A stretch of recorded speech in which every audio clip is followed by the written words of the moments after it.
утро! В эфире телеканалов Якутия-24 и НВК Саха. Программа «Утро Якутии». Приветствуем всех, кто просыпается вместе с нами. Катерина Винокурова, Павел Танин.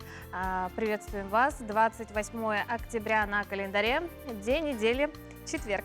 Сегодня мы расскажем, почему в Якутске в октябре установилась такая аномально теплая действительно погода, что аж капель периодически прослеживалась. Дадим советы также от косметолога, как в домашних условиях ухаживать за собой. Также нас ждут, конечно же, интересные встречи с гостями. Информационная служба, впрочем, как и всегда, подготовила самые актуальные новости для вас. Да, ну и, конечно же, не забываем про нашу обратную связь. Номер WhatsApp 8 914 273 4488. Все ваши поздравления, пожелания доброго утра и так далее, пожалуйста, отправляйте. Мы их обязательно с удовольствием прочитаем. Ну а далее давайте знакомиться с погодой на день сегодняшний. Сегодня в центральных районах в 6 часов утра температура воздуха составила 3,5 градусов мороза. В заречной группе до минус 2,5, в южных минус 1,4, в Вилюйской группе минус 2,0 градусов, в Нижнеленских минус 4, минус 5, в западных минус 1,3 градуса. В Колыме-Индигирской группе от минус 14 до минус 25, в Янских минус 7, местами минус 22 градуса, на северо-западе минус 12, минус 30. Температура воздуха в городе Якутске на 6 часов утра составила минус 3 градуса. Атмосферное давление 746 миллиметров ртутного столба, ветер юго-восточный 2 метра в секунду. Сегодня днем небольшой мокрый снег, ветер западный 8-13 метров в секунду. Температура воздуха днем составит 0-2 градуса. Ну что ж, наконец-то минусовые температуры в октябре. Это выглядит логично. Ты очень ждал, да? Я люблю, когда все очень логично, потому что из-за теплой погоды, как мы всю неделю говорим, гололед, слякоть, в общем, коллапс транспортный, коллапс пешеходный, потому что люди подскальзываются, падают и так далее. Все должно быть логично, циклично. А все-таки температура, все-таки октябрь не должен забывать, что он октябрь. Октябрь должен быть октябрем всегда, в любой год, мне кажется. Тем временем многие россияне во время предстоящих длительных каникул хотят провести эти выходные где-то за рубежом. Наибольшей популярностью у наших соотечественников пользуются Кипр и Турция. Почему? Потому что эти страны готовы принять гостей просто при наличии у них сертификата прививки спутником ВИ. Подробнее об этой новости и о других нам расскажет Иван Лазаренко.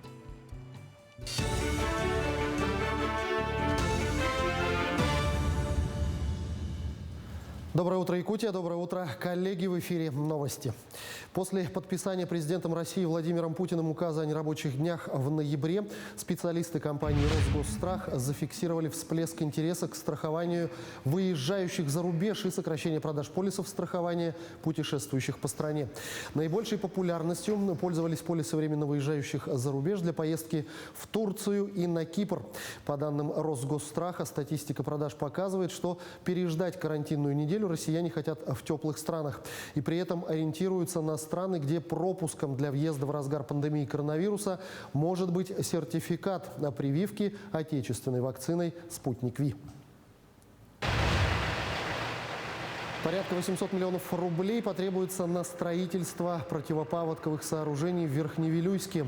Об этом сообщил глава Якутии Айсен Николаев, комментируя итоги прошедшего совета при полпреде в Дальневосточном федеральном округе Юрии Трутневе. Вопрос по строительству объекта ставится давно, с 2015 года. Но раньше, к сожалению, федеральной поддержки и финансирования не было. Сейчас принято решение о выделении средств в размере 700 миллионов рублей в течение 3 лет, отметил глава. Финансирование начнется с 2022 года. На финишной прямой строительство республиканского кардиологического диспансера. Сейчас здесь ведутся отделочные работы. На данный момент стройготовность объекта составляет 90%. Кроме того, в навигации завезено все медицинское оборудование, среди которого компьютерные томографы, современные системы стерилизации инструментов и аппарат МРТ. В здании уже проведено электричество. Для бесперебойной работы большого центра энергетики построили 2 комплектные трансформаторные подстанции. В 8-этажном здании общей площадью 15 тысяч квадратных метров будет 150 коек для пациентов. Здесь будут располагаться кардиология, нейрососудистое отделение, неврология и центр сердечной недостаточности. Первых пациентов новый центр планирует принимать уже в первом квартале следующего года. Готовность объекта сегодня находится под чутким контролем и мониторингом главы Республики Александра Сергеевича Николаева. Идет монтаж медицинского оборудования, прием медицинского оборудования. Вот на сегодня, вот сейчас мы стоим в центральном стерилизационном отделении. Вот уже специалисты приехали. Это тоже специальное оборудование, да? Все? Это специальное оборудование. Наш центр будет представлен уникальными оборудованиями. Хочу сказать, что магнитно-резонансный томограф – это 4 в мире, и 4-й у нас будет представлен в нашем Национальном центре медицины. И хочу сказать, что эти гибридные операционные, они улучшат оказание и доступность качества медицинской помощи нашему населению. Спасибо, Иван. Самое время сделать дыхательную гимнастику. Да, дыхательная гимнастика – это вообще очень полезная вещь, и она на этой неделе заменила нам традиционные наши утренние зарядки. Почему? Потому что очень важно правильно дышать. Особенно в современных условиях дыхательная гимнастика – это хорошая такая профилактика и, опять же, способ восстановления после заболевания ковидом и вообще другими респираторными дыхательными заболеваниями. Да, очень полезно. Давайте прямо сейчас сделаем подышим вместе. Давайте. Доброе утро! Сегодня я вам покажу дыхательные упражнения, рекомендованные для людей, перенесших коронавирусную инфекцию. Итак, первое упражнение по Стрельниковой. Исходное положение в таком положении. И упражнение называется ладошки. Сжимаем 8 раз. Во время сжимания делаем вдох носом, выдох свободный. Итак, поехали. И вдох.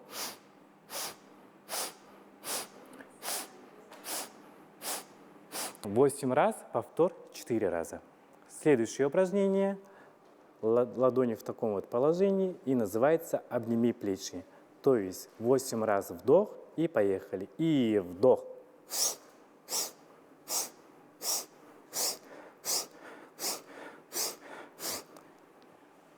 Восемь раз, повтор 4 раза.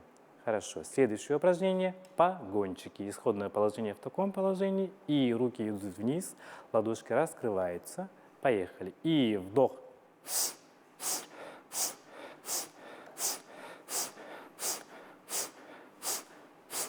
Восемь раз, повтор 4 раза. Следующее упражнение. Вниз опускаем плечи. Насос называется. И раз.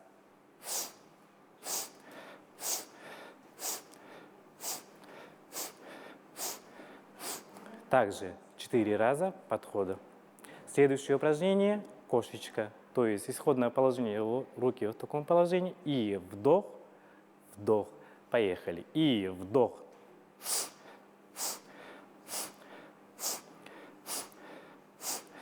Восемь раз, повтор 4 раза.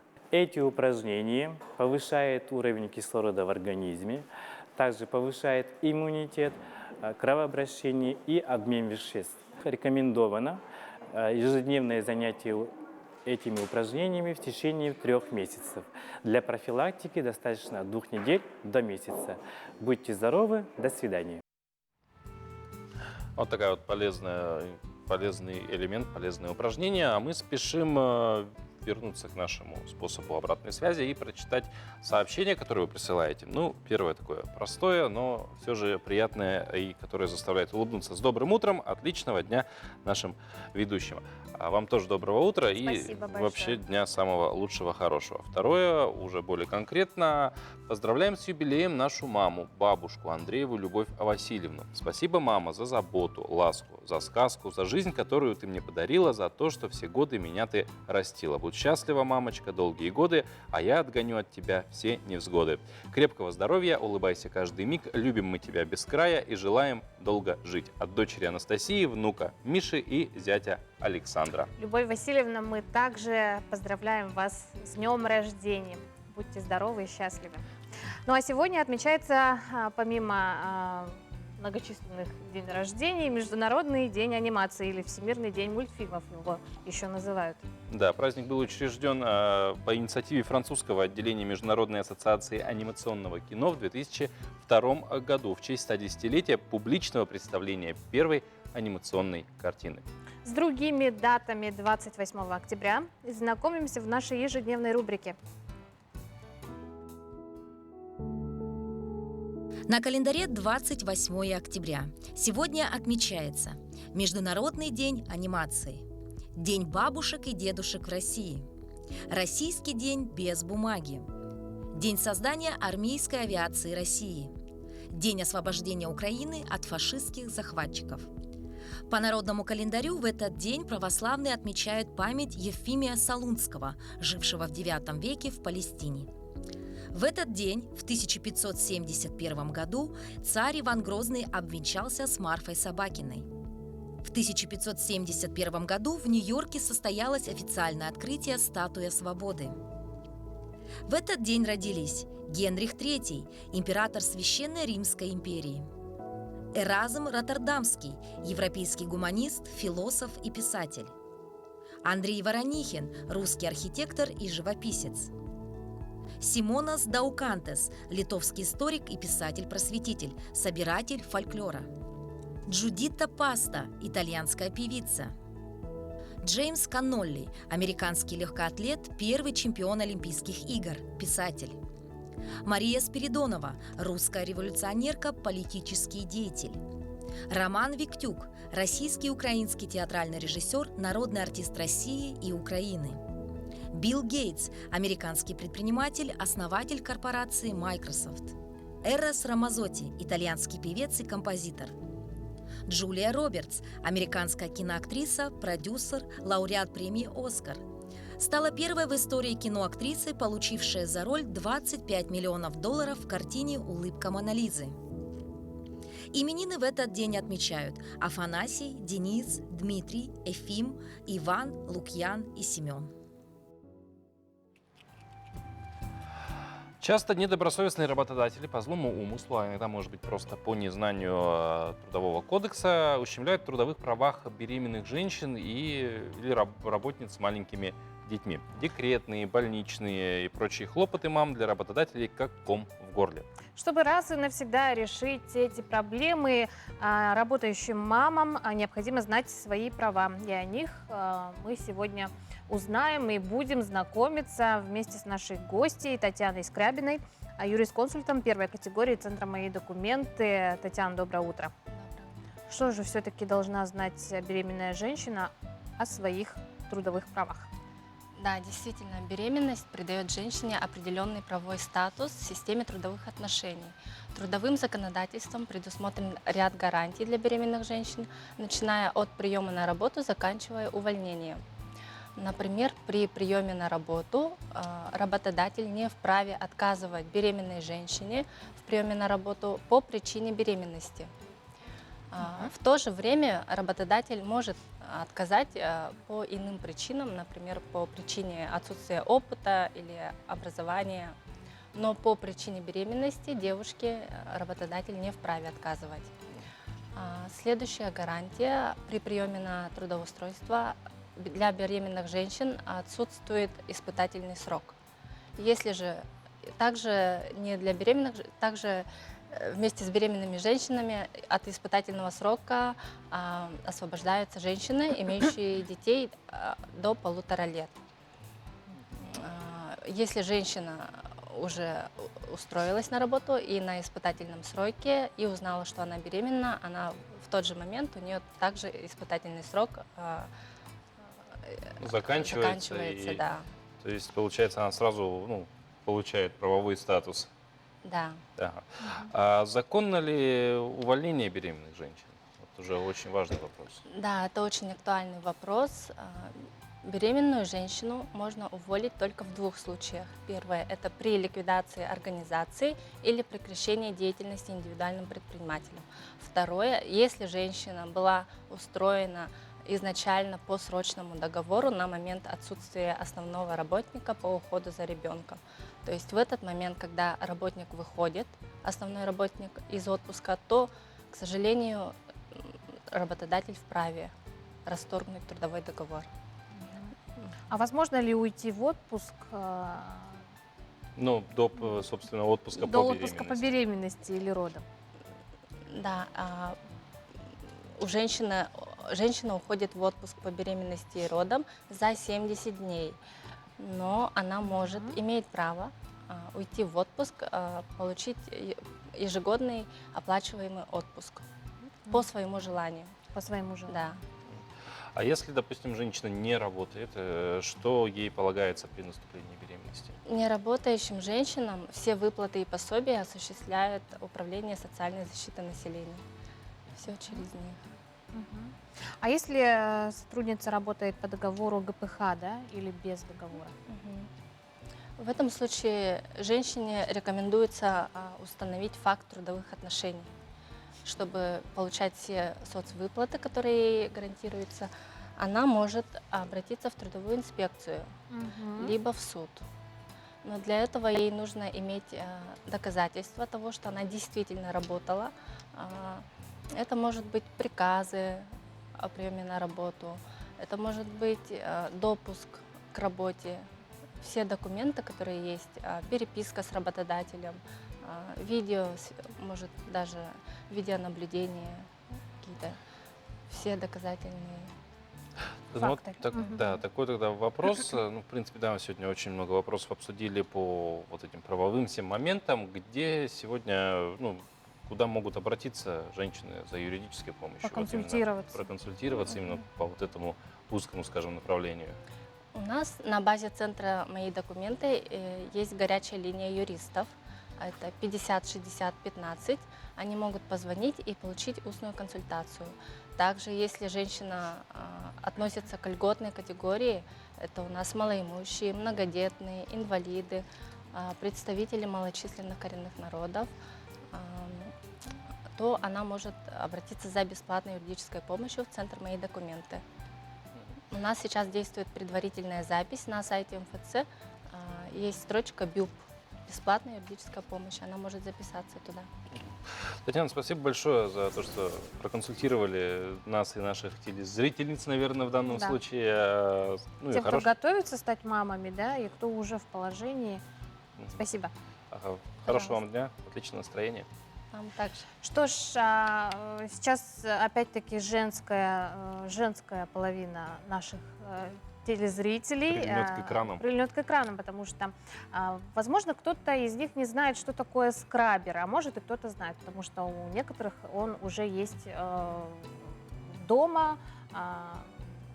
Он помогает ухаживать за нашей кожей. Кстати, не только женщины и девушки. Только хотел сказать, что понимая твои слова, возможно, не только женщины прильнут к экранам, но и что это мужчины. за чудо техники такое, и как им пользоваться, и какой будет результат, расскажет косметолог.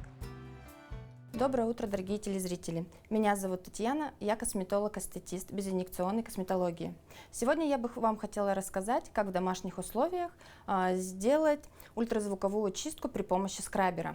Данная процедура подойдет тем, у кого излишнее салоотделение, также у кого расширенные поры, неровный цвет лица, гиперкератоз и для тех, кто хочет сделать лифтинг-процедуру, не выходя из дома.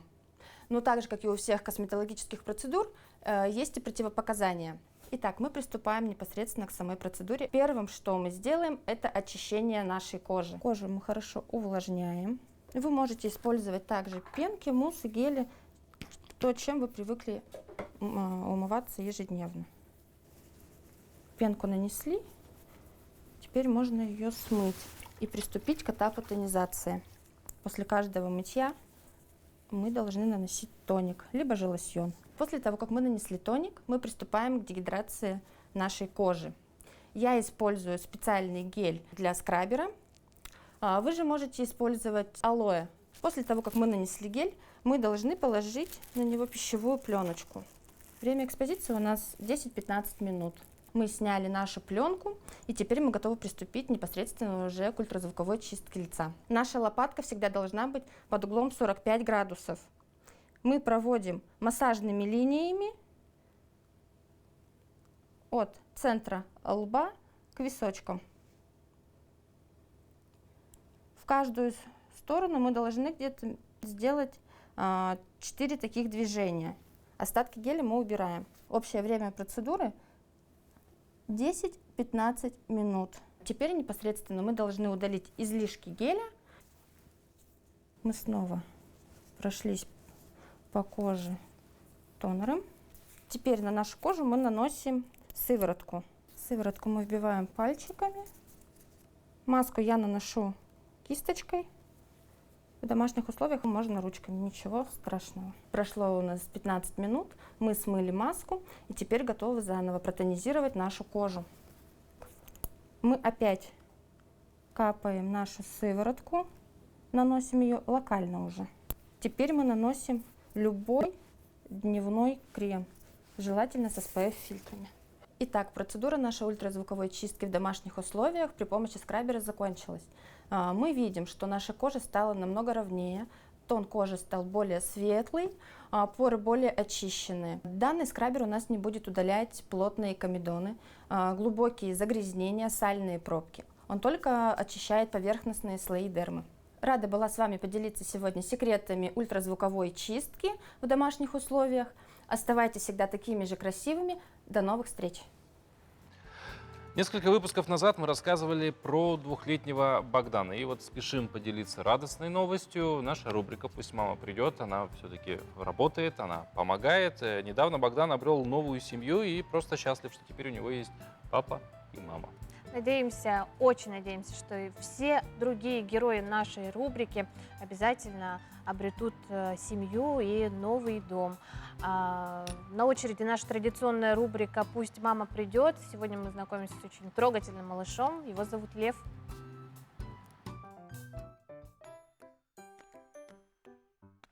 Этого милого малыша зовут Лев. Леве у нас 1 год и 4 месяца.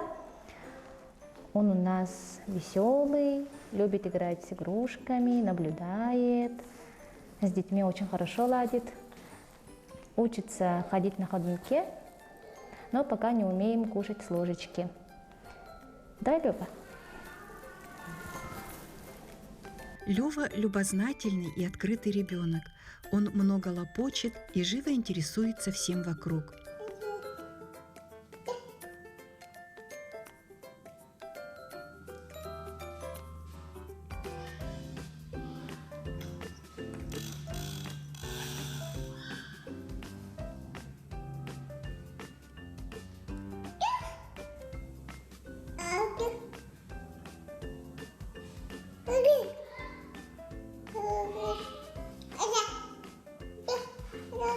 Лева проходит каждый год плановое обследование, наблюдается у специалистов и получает соответствующее лечение. Мы надеемся, что для Левы найдутся те, кто окружит его вниманием и заботой и станет для него семьей.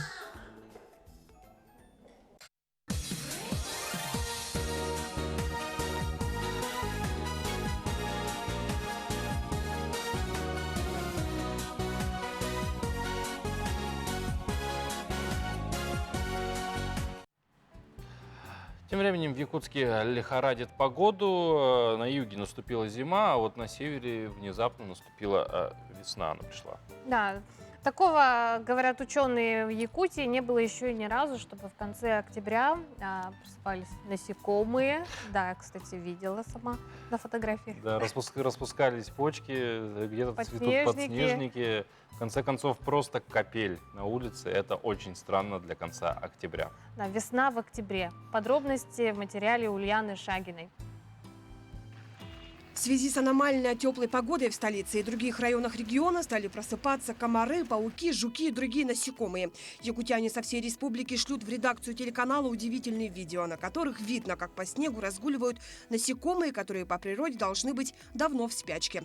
В Сунтарах вообще на днях был дождь и даже наполовину наполнил бочки жителей. Кроме того, в районе проснулись комары, их наблюдают и в Усть-Майском районе.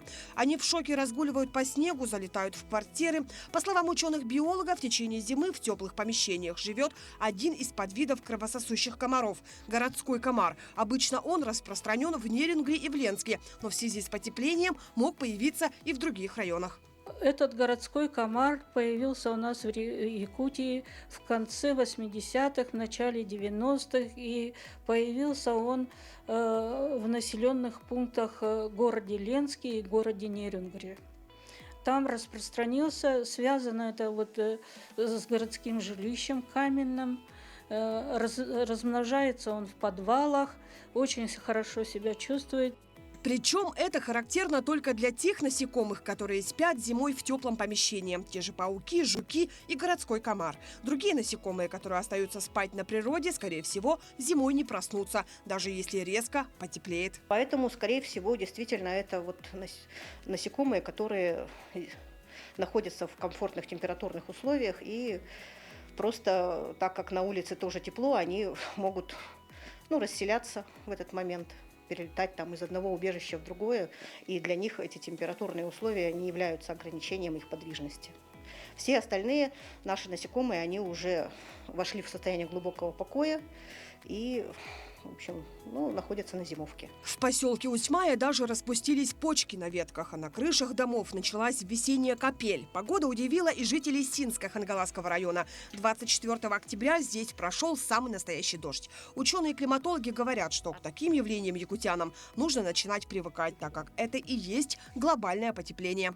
Мы можем ожидать вот такие изменения. Но эти изменения, они шли очень долго. То, что вот идет глобальное потепление, это где-то 1980 года, где-то 40 лет. Потихоньку вот этот климат менялся, и вот до сегодняшнего дня мы дошли.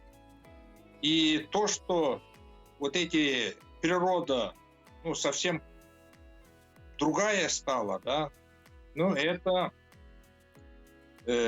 никого винить уже не надо, это вот эффект глобального потепления климата. Климат пришел островной мерзлоты к нам. И, конечно же, вот эти явления, которые мы сегодня видим, наверное, будут долго. И нам надо готовиться к этому. Якутяне продолжают и дальше удивляться аномалиям природы. В Хатасцах расцвел подснежник, а в Алекме и вовсе весенний цветок – одуванчик. В Якутске на днях в частном дворе вырос гриб, а на улицах тает снег и появились лужи. По словам народного синоптика, предсказателя погоды Тараса Тарасова-Тускула, сильных холодов, как в прошлом году, в Якутии можно не ждать до конца года. В ноябре месяце у нас тоже ожидается теплый ноябрь, и декабрь тоже ожидается теплее, чем прошлые годы. Поэтому где-то средняя температура в центральных улусах будет 20 градусов в ноябре в основном, а в конце 30. А северные улусы, это Оймякон, Верхоянские, тоже 35-30 градусов будут в среднем, а в конце месяца только 40 будет. А остальные улусы, это где Калман-Дигирская зона, арктическая зона, это где-то средняя температура будет только 20 градусов, тоже в конце месяца будет всего 30 градусов. Синоптики же отмечают, что виновником потепления является серия атлантических циклонов, которая накрыла Сибирь с 20-х чисел октября. Причем плюсовые температуры до 13 градусов тепла отмечались как на юге, так и в центре региона. В Мирном и Ленске с 21 по 23 октября были и вовсе перекрыты абсолютные максимумы дня. Такое длительное тепло в Якутии в последний раз было в 1967 году. В эти дни нужно наслаждаться хорошей погодой, не обращая внимания на слякоть и лужи, отмечают синоптики, так как до холодов осталось совсем немного. По прогнозу, до 28 октября ожидается теплая снежная погода. Начиная с пятницы резко похолодает в западных, юго-западных, затем центральных районах Якутии на 5-15 градусов. То есть ночные температуры понизятся до минус 10-15, при прояснениях до минус 18-23 градусов, а днем минус 5, минус 10 градусов. При этом аномалия погоды накрыла не только Сибирь. На юге, наоборот, атаковала жителей зима. Снегом припорошила Ставрополье, хотя местная метеостанция не фиксировала снежный покров. Снег до 4 сантиметров выпал и в Краснодарском крае, Адыгее и Карачаево-Черкесии. Вторжение зимы в эту часть страны случилось примерно на полмесяца раньше нормальных климатических сроков. Ульяна Шагина, Семен Семенов, Артем Алексеев, Якутск. Недождливая. Недождливая. Зима, надеюсь, Мы будет. сидим, обсуждаем, какой будет предстоящая зима. Вы, кстати, телезрители, уважаемые наши, тоже можете поделиться своим мнением. Как вы думаете, тепло ли будет этой зимой? Да. Ну, вообще, я слышал, что Не теряем надежды. прогнозируют все-таки теплую зиму, достаточно необычайно теплую для Якутии. С другой стороны, в прошлом году тоже кто-то говорил, что будет теплая зима, но все вышло совсем. Иначе, Ничего да. не видно, Ну, весь январь Ну, а было. с другой стороны, никто же не знал, что октябрь будет такой теплый. Тоже Да. верно. Погода непредсказуема, поэтому Одно точно, у загадывать- природы нет плохой погоды, хоть даже дождь в Действительно. октябре. Главное, чтобы настроение было хорошее. Да, вот настроение, главная погода, я считаю. Тем временем для настроения, так сказать, еще одно поздравление получили и спешим его прочитать. Поздравляем дорогого любимого отца, дедушку, прадедушку с 80-летним юбилеем и профессиональным праздником Днем водителя Ефимова Афанасия Васильевича. Желаем здоровья и долгой жизни, дети, внуки, правнуки. Присоединяемся к поздравлениям и поздравляем всех водителей с профессиональным праздником. С прошедшим накануне он прошел 27 октября. Тем не менее, никогда не поздно поздравить. Никогда не поздно. Тем временем в Санкт-Петербурге прошел фестиваль военно-исторического движения «Рекон». Фестиваль представляет собой турнир в антураже различных эпох, от античности до средневековья. Реконструкторы из разных стран сражаются в различных форматах, а экипированы они в восстановленные костюмные доспехи. На кадрах можно увидеть бои между 4 командами реконструкторов, вооруженных двуручными мечами, алебардами и топорами. На фестиваль приехали энтузиасты из многих городов России, а также из Сербии и Республики Беларусь. По словам организаторов, мероприятие планировали посетить и участники из 20 стран, но эпидемиологическая обстановка внесла свои коррективы. Состязания проходили в полный контакт с затупленным оружием, а очки командам начислялись за убитых участников. В боях участвовали не только мужчины, но и женщины. Конечно же, это прежде всего популяризация истории, всего ее разнообразия. Ну и второе, это прежде всего, конечно же, развитие военно-исторического сообщества, внутренняя его коммуникация. И Рекон — это та площадка, которая может вместить в себя огромное количество участников, которые реконструируют сотни различных эпох, регионов, в общем-то, с различными, совершенно разнообразными интересами. Очень весело, очень сложно, больно иногда. А я считаю, все это плюсы. Поэтому вот мы здесь деремся. В Хабаровске тем временем прошла встреча генерального консула Японии и правительства Якутии. Какие вопросы обсуждали на встрече, какие совместные проекты были запланированы, узнаем из очередного выпуска новостей. Иван Лазаренко спешит рассказать о последних событиях.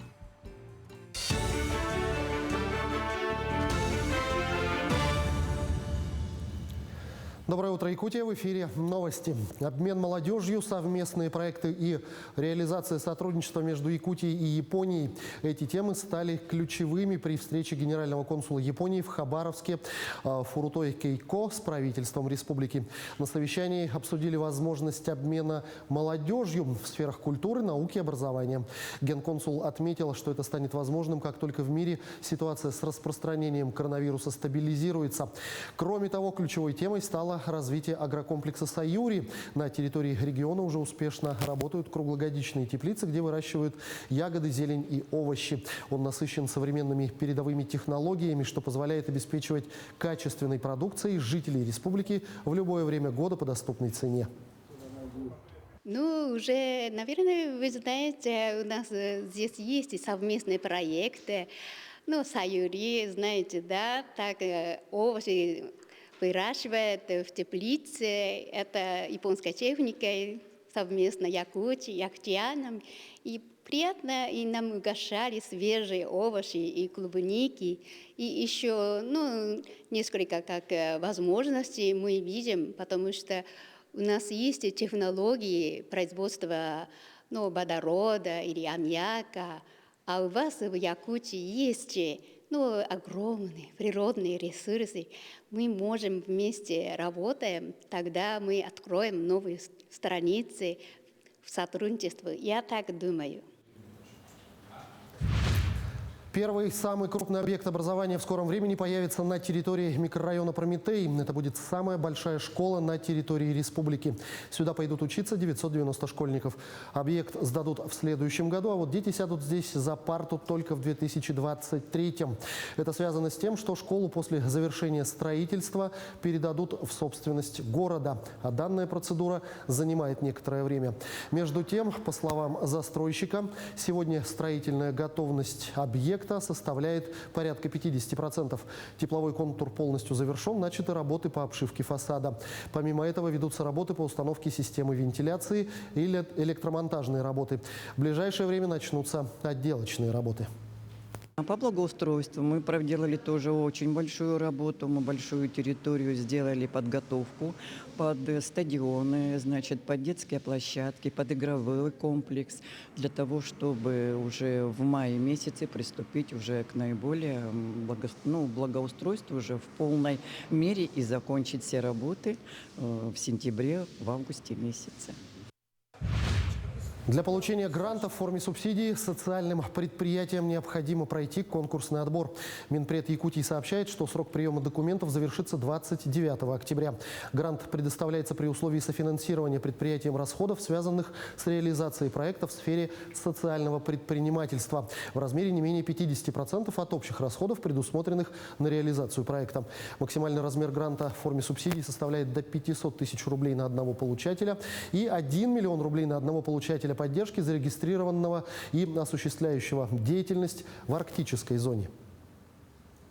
К этому часу пока все. Оставайтесь на нашем канале и отличного дня.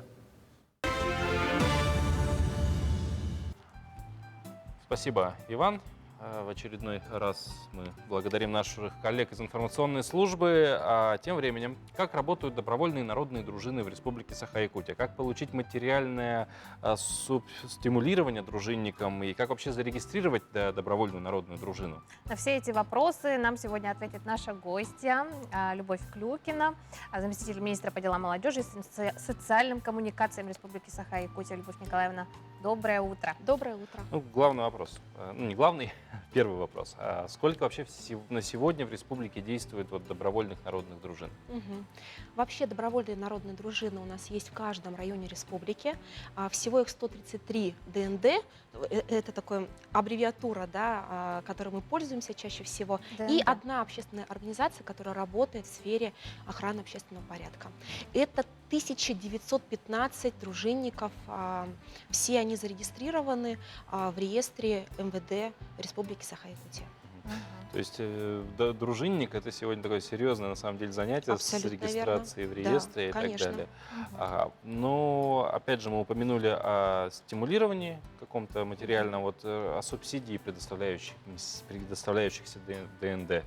Что-то вот расскажите, пожалуйста. Наше министерство ведет программу профилактики правонарушений, которая действует уже несколько лет, и только с 2020 года начала действовать субсидия поддержки ДНД в нашей республике, в рамках которой мы предоставляем деньги, конечно, на конкурсной основе муниципальным образованием, то есть городским и сельским поселениям, которые они получают для того, чтобы материально стимулировать дружинников. Это примерно 100 рублей в час работы дружинника, и обеспечить их форменным обмундированием, средствами защиты и так далее, так далее. Эта субсидия предоставляется на условиях софинансирования, то есть в поселении тоже должны быть заложены определенные средства. Ежегодно мы в начале года ее разыгрываем. В этом году, в 2021, 108 муниципальных образований получили эту субсидию. В принципе, неплохо. На будущий год конкурс стартует в начале года. 12 миллионов, более 12 миллионов заложено на этот конкурс, поэтому приглашаем принимать участие, регистрировать добровольные народные дружины. Вот как раз-таки кто может стать дружинником, кто может вступить в ряды? Ну, безусловно, это в первую очередь люди, которые уже достигли 18 лет и которые по своим деловым и личным качествам могут выполнять работу по охране общественного порядка. То есть вы бы, например, вполне могли бы стать добровольным народным дружинником. Я подумаю об этом. А только молодые люди, мужчины или... Ну, вообще, по практике, да, чаще всего это люди более возрастные, от 35-40 лет. Ну да, и молодые люди в том числе. Но Девушек нет. Девушки тоже есть в поселениях, тоже они могут. Почему-то Любовь Николаевна посмотрела на Пашу, а не на меня. Ну, потому что все-таки слабый пол, поэтому... Да. И я крупнее тебя выгляжу. Да. А конкретно вот в чем заключается работа дружинника? Дружинники помогают органам МВД в патрулировании улиц, и результаты на самом деле работы очень хорошие. По результатам работы 503 административных правонарушений в прошлом году удалось выявить с участием ДНД. Это супер. Могут ли вообще дружинники, может быть, производить какой-то арест гражданский без сопровождения сотрудников полиции? Вообще? Нет, нет, конечно. Никакой самодеятельности. Конечно, никакой самодеятельности. Ну и вообще нужно говорить о том, что для того, чтобы стать дружинником, нужно обратиться в местное поселение. То есть человек не может сам себя объявить дружинником. Для этого нужно, конечно, согласованные действия с местными органами власти. Вот в свое время на территории студенческого городка в Якутске существовала студенческая добровольная дружина. Как-то вот она связана вообще со всем этим общим движением или немножко все-таки отдельно? Да, конечно, она входит в реестр. В прошлом году, то есть в этом году, городской округ город Якутск получил субсидию более 3 миллионов рублей, в том числе одним из получателей субсидий потом стала как раз-таки дружина СВФУ, которая работает на территории студенческого городка. То есть это фактически вот одна из тех дружин, которые вы сказали на сегодня на территории республики, еще раз напомните там. Количество? Да, дружин. Да, 133. 133, и это одна из этих дружин. А как-то вот их можно отличить на улице, они в какой-то единой форме? Да, конечно, конечно. У них есть отличительные знаки, которые регламентированы Министерством внутренних дел. Вообще есть федеральный закон об охране общественного порядка, в рамках которого все это прописано, как должен выглядеть дружинник, какие личные качества у него должны быть и какие взаимоотношения с органами МВД в этом случае есть. Любовь Николаевна, мы сейчас прервемся на небольшую паузу, после нее вернемся, продолжим говорить о добровольных народных дружинах, в частности, узнаем именно один как из... Как зарегистрировать, да? Да, главный юридический вопрос, скажем так, для тех, кто хочет свою дружину организовать. Оставайтесь с нами. Мы продолжаем разговор о добровольных народных дружинах. В нашей студии Любовь Клюкина, заместитель министра по делам молодежи и социальным коммуникациям республики. Любовь Николаевна, вопрос такой, да, как зарегистрировать добровольную народную дружину? Ну, для этого, конечно, нужно солидарное желание нескольких граждан, которые должны обратиться или в наш адрес, или в адрес МВД Республики Саха-Якутия, провести такое некое собрание, сделать устав, протокол и предоставить это все для регистрации. Но более подробную информацию, конечно, всегда можно узнать на нашем сайте, на сайте нашего министерства, на сайте МВД Республики по номерам 507-129 и 454-224. Поэтому, если есть желание, звоните, узнавайте, регистрируйтесь. Ну и кроме того, в нашем Инстаграм есть интересный информационный ролик об этом, который кратко и четко расскажет, что нужно сделать для того, чтобы зарегистрироваться. Ну, ты сказали несколько человек, есть ли какой-то минимум, да, то есть не меньше 3 человек? Не менее 3 человек, абсолютно верно, угадали. Угадал. Ну вот нас 3 можем и дружину собрать. А по показателях вообще работы, да, вот участие, опять же, в софинансировании и так далее. Сегодня среди районов, и вы сказали, во всех районах сегодня есть дружины. Какие лидируют, какие наиболее активные сегодня, в каких муниципалитетах? Где наиболее эффективно работают? Ну, можно смело говорить, что наиболее активными районами являются Нерюнгринский, Мирнинский, Тампонский, конечно же, город Якутск, Сунтарский районы. Активны они в первую очередь, потому что там зарегистрировано наибольшее количество ДНД, это от 10. И выявляемость, да, преступлений, совершаемых в отношении граждан, там тоже довольно высокая. То есть можно говорить, что на 50% увеличилась выявляемость, то есть на 503 в 2020 году, после того, как начала действовать наша субсидия, после того, как мы начали стимулировать труд дружинников. Но вступающих в дружины становится больше? Да, безусловно, их становится больше, буквально на сотни даже человек. То есть люди заинтересованы, и за это, безусловно, я их благодарю.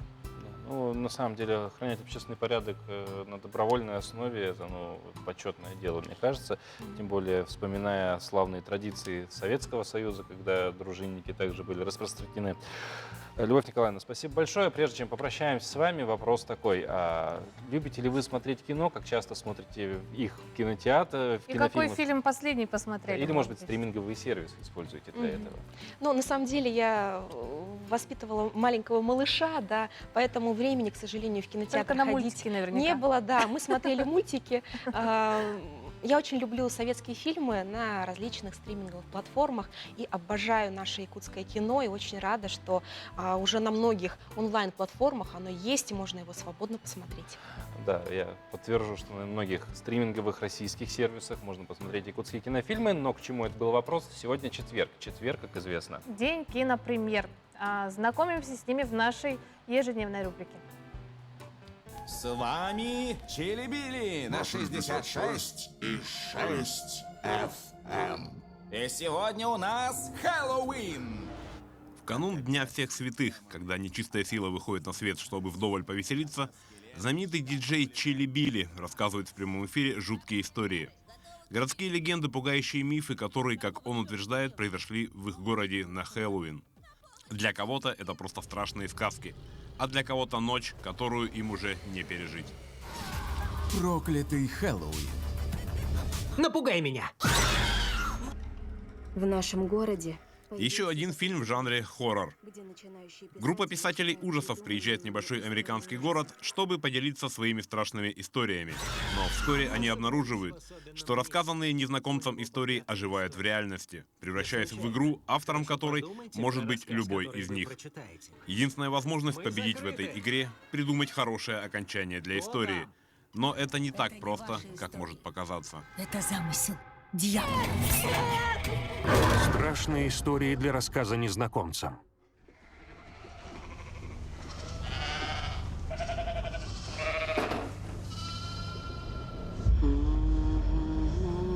«Агнец». Фильм-победитель в категории «Особый взгляд» Каннского кинофестиваля 2001 года, получивший приз за оригинальность. Социальная драма с элементами мистики. В центре сюжета бездетная пара, которая живет в туманной глуши и уже отчаялась стать родителями. Однажды в хлеву они находят странное, неизвестное существо, которое решили оставить у себя и воспитать как долгожданного ребенка. Казалось бы, это должно еще сильнее сблизить пару, но То, что принесло мир в семью, скоро ее и разрушит.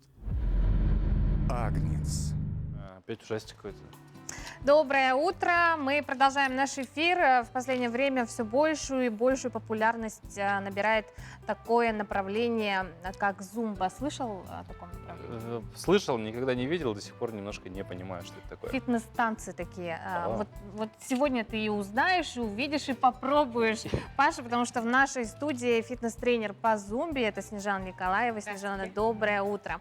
Расскажи, вот как ты пришла к этому виду спорта, да, когда это случилось, почему? Ну, в школьные годы я была пухленькой. И в студенчестве тоже была пухленькой. И тогда... В какой-то момент пришло осознание, что нужно что-то... Что-то менять, да? Нужно сбросить вес. И в просторах интернета я нашла страницу Евгении Гоголевой, в то время Golden Start, фитнес-клуб, а сейчас Эндорфин.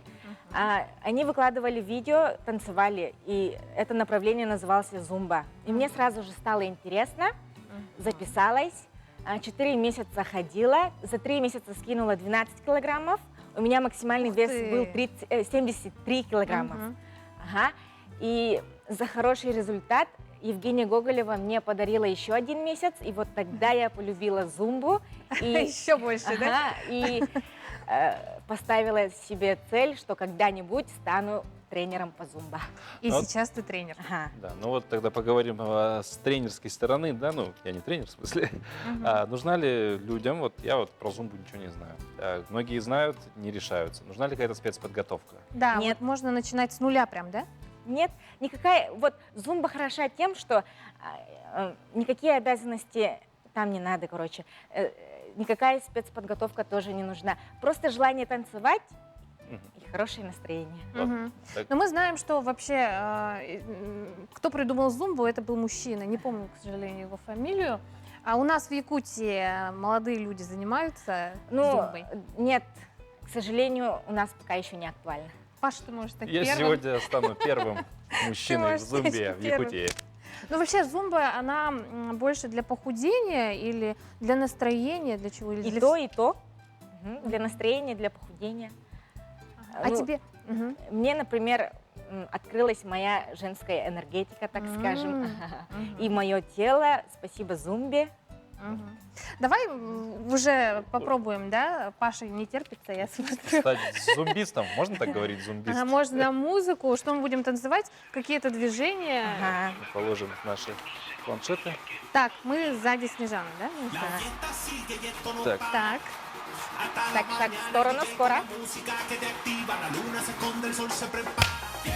На месте. Руки.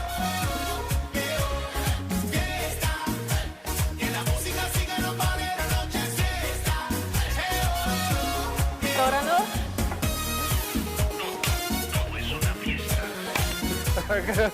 Я уже запутался. Нам нужно просто повторять движение, да? Да. Вероятно, да.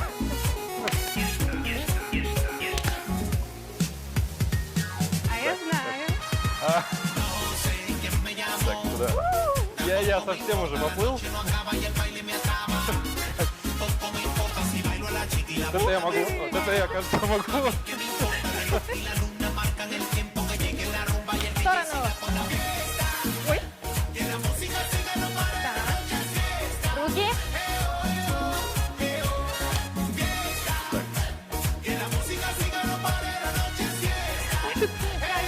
Я вообще слишком все быстро. Хлопок. Вот как настроение поднимается. Не, вот это движение, кажется, у меня начало получаться.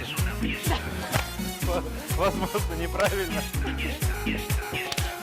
Так. Так, надо и ноги, и руки. Так, так. Руки. Так. Сейчас. Я просто постою в стороне. Да, о, нет, ну движение это прям... Дорогие телезрители, присоединяйтесь к нам. Да, Да, я надеюсь, сейчас с нами большинство наших телезрителей перед телевизором также пляшут. Не стесняйтесь, потому что главное хорошее настроение. Да, движение «Жизнь». Поднимаем настроение с утра. Ну, во всяком случае, мы пытаемся своими движениями вам поднять его. Еще раз. Что ж, на этой прекрасной ночи, уважаемые телезрители, мы с вами прощаемся. Да. Желаю вам хорошего настроения. Занимайтесь спортом. Спасибо нашей замечательной, позитивной гости Снежане Николаевой. Увидимся завтра. В это же время, в этой же студии.